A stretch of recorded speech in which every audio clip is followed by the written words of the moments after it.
Hi ಎಲ್ಲ ನಮಸ್ಕಾರ ಸ್ನೇಹಿತರೆ, ಸಖ ಟೇಸ್ಟಿ ಆ್ಯಂಡ್ ಲಾಗ್ಸ್ ಚಾನಲ್ಗೆ ಸ್ವಾಗತ.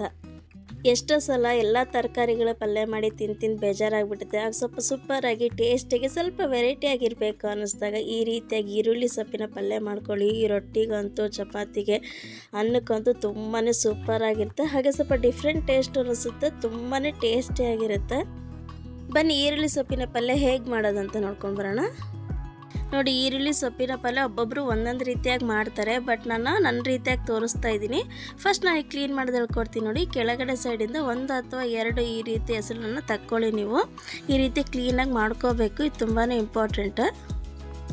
ನೋಡಿ, ಇಲ್ಲಿ ವಿಡಿಯೋದಲ್ಲಿ ನೋಡ್ತಿದ್ದಿರಲ್ಲ, ಈ ರೀತಿಯಾಗಿ ಮೇಲಿನ ಲೇಯರ್ ಎಲ್ಲ ಸ್ವಲ್ಪ ತಕ್ಕೊಂಡು ಹಾಗೆ ಈ ಬೇರನ್ನ ಕಟ್ ಮಾಡಿಕೊಂಡು ಮೇಲಿನ ಲೇಯರ್ ಎಲ್ಲ ಕಟ್ ಮಾಡಿಕೊಂಡು ನೀಟಾಗಿ ಇಟ್ಕೊಳ್ಳಿ.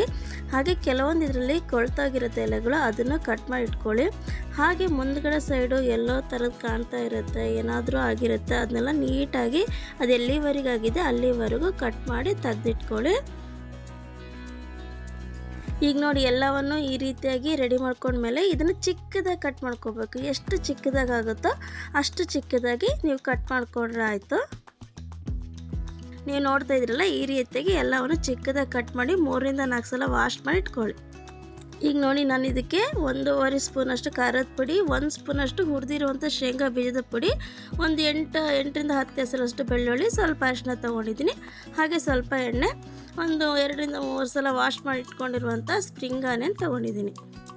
ಈಗ ನಾನು ಸ್ಟವ್ ಆನ್ ಮಾಡಿ ಒಂದು ಕಡಾಯಿನ ಇಟ್ಟಿದ್ದೀನಿ. ಅದಕ್ಕೆ 3 ರಿಂದ 4 ಸ್ಪೂನಷ್ಟು ಎಣ್ಣೆನ ಸೇರಿಸಿದ್ದೀನಿ. ಫಸ್ಟ್ ನಾವೀಗ ಬೆಳ್ಳುಳ್ಳಿನ ಹಾಕೋಣ, ಹಾಕಿ ಒಂಚೂರು ಫ್ರೈ ಮಾಡ್ಕೊಳ್ಳೋಣ ಅಷ್ಟೇ. ಇದಕ್ಕೆ ನೋಡಿ, ಎಣ್ಣೆ ಒಂದು ಸ್ವಲ್ಪ ಜಾಸ್ತಿ ಬೇಕಾಗುತ್ತೆ, ಯಾಕಂದರೆ ಸ್ಪ್ರಿಂಗ್ ಆನಿಯನ್ ಸ್ವಲ್ಪ ಹಾರ್ಡ್ ಆಗಿರೋದ್ರಿಂದ ಅದು ಚೆನ್ನಾಗಿ ಫ್ರೈ ಆಗಬೇಕಾಗುತ್ತೆ ಎಣ್ಣೆಯಲ್ಲಿ. ಈಗ ನೋಡ್ತಾ ಇರ್ಬೋದು, ನಾನು ತೊಗೊಂಡಿರುವಂಥ ಎಲ್ಲ ಸ್ಪ್ರಿಂಗ್ ಆನಿಯನ್ಗಳನ್ನು ಹಾಕ್ತಾಯಿದ್ದೀನಿ. ಇದನ್ನು ನಾವೀಗ 2 ರಿಂದ 3 ನಿಮಿಷದವರೆಗೆ ಚೆನ್ನಾಗಿ ಫ್ರೈ ಮಾಡ್ಕೊಳ್ಳೋಣ. ನಮ್ಗೆ ಆಲ್ರೆಡಿ ಗೊತ್ತಿರ್ಬೋದು ಈರುಳ್ಳಿನೇ ಎಷ್ಟು ಒಳ್ಳೆಯದು ಅಂತೇಳಿ. ಅದರಲ್ಲಿ ಈರುಳ್ಳಿ ಸೊಪ್ಪಿನ ಪಲ್ಯ ಅಂತೂ ನಮ್ಮ ಆರೋಗ್ಯಕ್ಕೆ ತುಂಬ ಒಳ್ಳೆಯದು. ಇದರಲ್ಲಿ ತುಂಬ ಹೆಲ್ತ್ ಬೆನಿಫಿಟ್ಸ್ ಇದೆ. ಈಗ ನೋಡಿ, ನಾನು 2 ರಿಂದ 3 ನಿಮಿಷ ಫ್ರೈ ಮಾಡ್ಕೊಂಡಿದ್ದೀನಿ. ಇವಾಗ ನಾನು ಖಾರದ ಪುಡಿ, ಅರಿಶಿನ ಪುಡಿ ಹಾಗೆ ಸ್ವಲ್ಪ ಉಪ್ಪನ್ನು ಮಾತ್ರ ಸೇರಿಸ್ಕೊಳ್ತಾ ಇದ್ದೀನಿ. ಇದನ್ನು ಸೇರಿಸ್ಕೊಂಡು ಒಂದು 2 ರಿಂದ 3 ನಿಮಿಷದವರೆಗೆ ಫ್ರೈ ಮಾಡ್ಕೊಳ್ತೀನಿ. ನೆನಪಿರಲಿ, ನಾವು ಸ್ಟಾರ್ಟಿಂಗಲ್ಲಿ ನೀರು ಹಾಕೊಳ್ಳೋ ಅವಶ್ಯಕತೆ ಇಲ್ಲ, ಯಾಕಂದರೆ ಈರುಳ್ಳಿ ಸೊಪ್ಪಿನೆಲ್ಲ ಹೆಚ್ಚಾಗಿ ನೀರು ಇರೋದ್ರಿಂದ ಅದು ತುಂಬಾ ನೀರು ಬಿಟ್ಕೊಳ್ಳುತ್ತೆ. ನಮ್ಮ ಅವಶ್ಯಕತೆ ಇದ್ದಲ್ಲಿ ಮಾತ್ರ ನಾವು ನೀರನ್ನು ಸೇರಿಸ್ಕೊಳ್ಳೋಣ. ಇವಾಗ ಇದನ್ನು 2 ರಿಂದ 3 ನಿಮಿಷದವರೆಗೂ ನಾವೀಗ ಮುಚ್ಚಿಟ್ಕೊಳ್ಳೋಣ. ಈ ರೀತಿ ಮುಚ್ಚಿಟ್ಕೊಳ್ಳೋದ್ರಿಂದ ಬೇಗ ಬೇಯುತ್ತೆ. ನೋಡಿ, ಆಲ್ರೆಡಿ ಈಗ ಅವಲ್ಲಿ ಚೆನ್ನಾಗಿ ಬೇಯ್ತಾ ಇದೆ. ಇದು ನೀರೆಲ್ಲ ಹೀರ್ಕೊಂಡಿದೆ, ಚೆನ್ನಾಗಿ ಬೆಂದಿದೆ ನೋಡಿ. ಈಗ ಈ ಟೈಮಲ್ಲಿ ನೀವು ಒಂದು ಸಲ ನೋಡ್ಕೊಳ್ಳಿ, ಚೆನ್ನಾಗಿ ಬೆಂದಿದ್ದೇನೋ ಅಥವಾ ಇನ್ನೂ ಸ್ವಲ್ಪ ಬೇಯಬೇಕು ಅನಿಸಿದ್ರೆ ಇನ್ನೂ ಸ್ವಲ್ಪ ನೀರು ಆ್ಯಡ್ ಮಾಡಿಕೊಂಡು ಇನ್ನೂ ಸ್ವಲ್ಪ ಬೇಯಿಸ್ಕೋಬೋದು. ನೀವು ಈ ಟೈಮಲ್ಲಿ ಬೇಕಾದರೆ ಕೆಲವೊಬ್ರಿಗೆ ಗೊತ್ತಾಗದೇ ಇರೋರಿಗೆ ಉಪ್ಪು ಖಾರ ಕಡಿಮೆ ಅಂತ ಅನಿಸಿದರೆ ನೀವು ಇಲ್ಲಿ ಟೇಸ್ಟ್ ನೋಡಿಕೊಂಡು ಇನ್ನೂ ಸ್ವಲ್ಪ ಆ್ಯಡ್ ಮಾಡ್ಕೊಳಂಗಿದ್ರೆ ಆ್ಯಡ್ ಮಾಡ್ಕೋಬೋದು. ನನಗೆ ಸ್ವಲ್ಪ ನೀರಿನ ಅವಶ್ಯಕತೆ ಇತ್ತು, ಇನ್ನೂ ಸ್ವಲ್ಪ ಬೇಯಬೇಕನ್ಸು, ಹಾಗಾಗಿ ಸ್ವಲ್ಪ ನೀರನ್ನ ಆ್ಯಡ್ ಮಾಡ್ಕೊಂಡಿದ್ದೀನಿ. ನೋಡಿ, ನೀರೆಲ್ಲ ಹೀರ್ಕೊತಿದೆ, ಗೊತ್ತಾಗ್ತಿದೆ ಈಗ ಚೆನ್ನಾಗಿ ಫ್ರೈ ಆಗ್ತಿದೆ ಅಂತೇಳಿ. ನಾವು ಈ ಟೈಮಲ್ಲಿ ಏನು ಮಾಡೋಣ, ಆಗಲೇ ಹುರಿದು ಪುಡಿ ಮಾಡಿ ಇಟ್ಕೊಂಡಿರುವಂಥ 1 ಸ್ಪೂನ್ ಶೇಂಗಾ ಪುಡಿನ ಸೇರಿಸ್ಕೊಳ್ತಾ ಇದ್ದೀನಿ.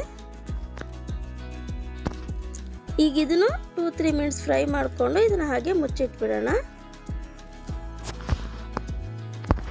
ಈ ಈರುಳ್ಳಿ ಸೊಪ್ಪಿನ ಪಲ್ಯ ಅಂತೂ ಈ ರೀತಿ ಮಾಡ್ಕೊಡ್ತೀನಿ, ಎಷ್ಟು ಸೂಪರಾಗಿರುತ್ತೆ ಅಂದರೆ ನೀವು ಆಲ್ಮೋಸ್ಟ್ ಅವಾಗಂತೂ ಮಾಡ್ಕೊತಿರ್ತೀರ, ಅಷ್ಟು ಚೆನ್ನಾಗಿರುತ್ತೆ. ನೀವು ನೋಡ್ತಿರ್ಬೋದು ಎಷ್ಟು ಚೆನ್ನಾಗಿ ಬಂದಿದೆ ಅಂಥೇಳಿ.